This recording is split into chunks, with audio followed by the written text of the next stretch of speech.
जय जय राम कृष्ण हरी, जय जय राम कृष्ण हरी, जय जय राम कृष्ण हरी, जय जय राम कृष्ण हरी, जय जय राम कृष्ण हरी, जय जय राम कृष्ण हरी, जय जय राम कृष्ण हरी, जय जय राम कृष्ण हरी, जय जय राम कृष्ण हरी.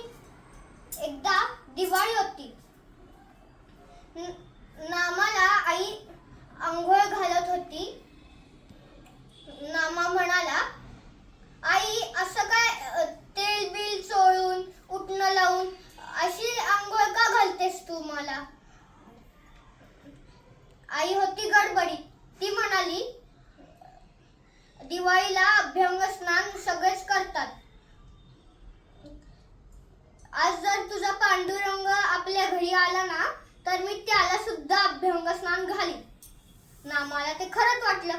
तो धावत मंदिरात गेला आणि पांडुरंगाला म्हणाला, देवा, आज दिवाळी आहे. तू आमच्या घरी अभ्यंग स्नान आणि फराळासाठी येशील का? पांडुरंग हसून म्हणाला, अरे मी असा कसा देवळाबाहेर येऊ?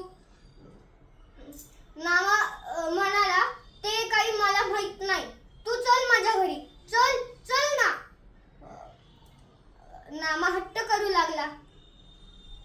तेव्हा पांडुरंग म्हणाला, थांब थांब, ऐक आधी माझं. जर मी तुझ्या घरी आलो तर मग देवळात माझ्या जागी कोण थांबणार? अरे एवढंच ना, मग मी थांबतो तुझ्या जागी, तू जा माझ्या घरी.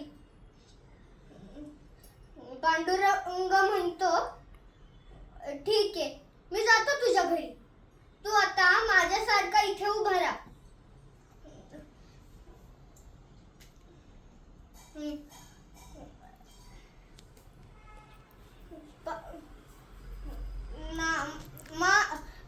हाताची घडी घालून उभा राहतो. तेव्हा पांडुरंग म्हणतो, अरे मी काय अशी हाताची घडी घालून उभा राहतो काय? चल, कमरेवर हात ठेव आणि असं उभं राहा की हलायचं डुलायचं नाही आणि बोलायचं सुद्धा नाही. पांडुरंग सांगतो. आणि हो, तुला काकड आरतीच्या वेळी पहाटे अभ्यंग स्नान घालतील. थंड पाण्याने की गरम पाण्याने? थंड गार पाणी असतं, पण तरी हलायचं नाही की डुलायचं नाही. नामा आता थोडासा घाबरतोच. थंडगार पाणी, बापरे. आणि जर कोणी तुला म्हणजे मला नैवेद्य देईल तर तो खाऊ ना? अजिबात खायचं नाही. मी फक्त तुझ्या समोरच खातो. लोकांना ते माहित नाहीये. आपलं गुपित आहे ना. बरं, ठीक आहे. नामा म्हणून विटेवर उभा राहतो. तो कमरेवर हात ठेवतो. नामा एकदम नीट सरळ उभा असतो. थोड्या वेळाने त्याच्या अंगावर मुंग्या चढायला लागतात आणि त्याला गुदगुल्या व्हायला लागतात. तो हसायला लागतो. तेव्हा पांडुरंग म्हणतो, अरे हसायचं नाही, बोलायचं सुद्धा नाही. नामा शेवटी कंटाळून म्हणतो, अरे